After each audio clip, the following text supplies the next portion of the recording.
Hello students, let us discuss about History Chapter 2, New Kings and Kingdoms. In the previous video, we discussed about agriculture and irrigation work in Chola Empire.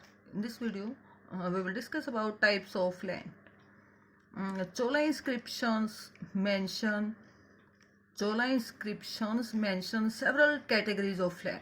They mention several categories of land, and the first one is Velen Vegai.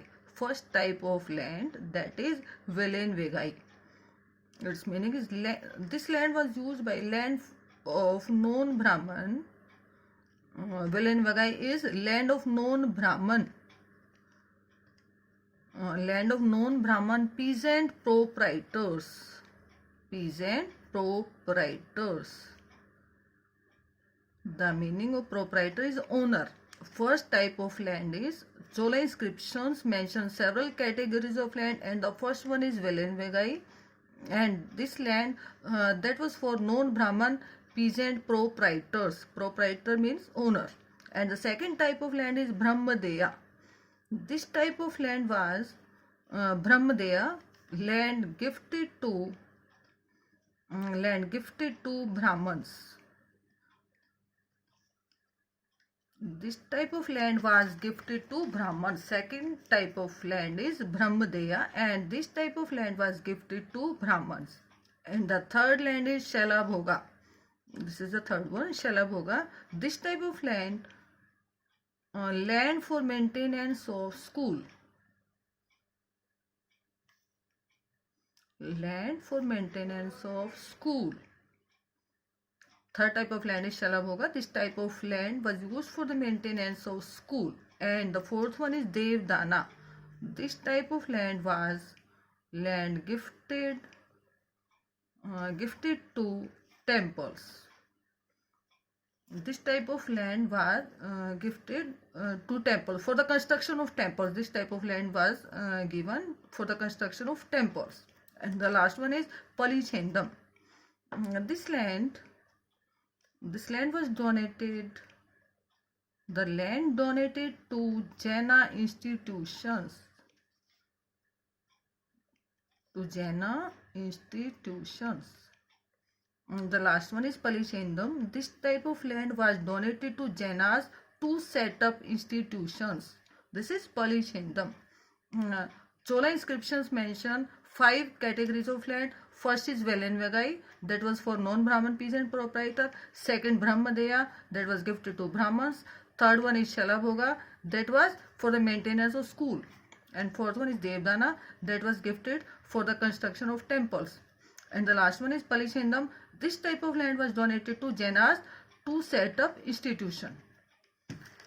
That was the types of land. Now we will discuss about who could be a member of Sabha, or what were the qualifications necessary to become a member of Sabha.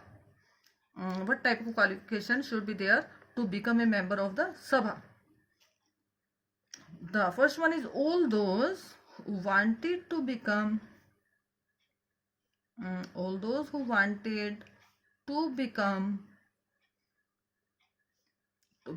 member of Sabha. All those who wanted to become a member of Sabha,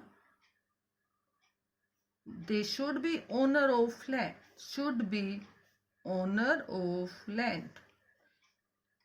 They should be owner of land from which land revenue can be collected. First one is first qualification to become a member of Sabha. All those who wanted to become a member of Sabha, they should be owner of the land and land from which land revenue can be collected. And the second qualification to become a member of Sabha, they should have their own home. They should have their own homes. That is the second qualification. Third one is they should be their age. They should be between 35 and 70 years of age. Or to become a member of Sabha, their age should be between 35 to 70. Next one is they should have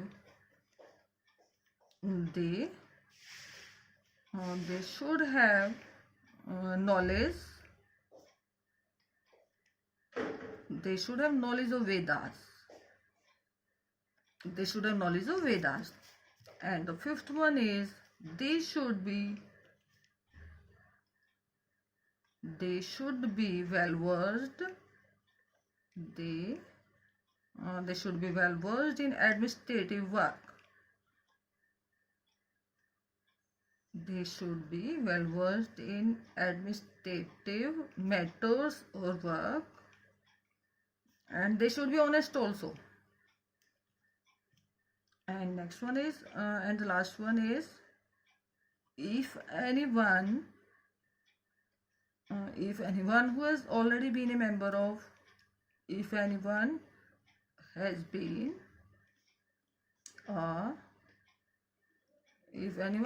a member of any other committee, if anyone has been a member of other committee in the last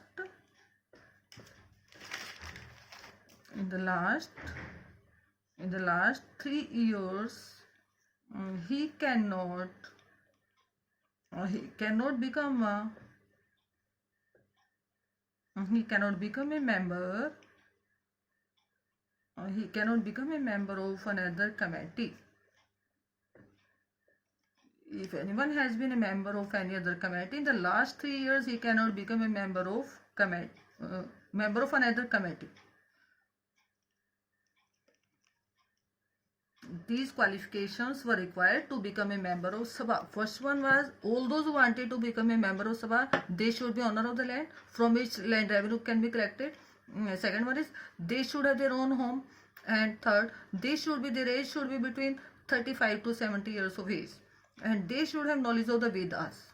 And they should be well versed, or they should be aware about the administrative matters, and they should be honest.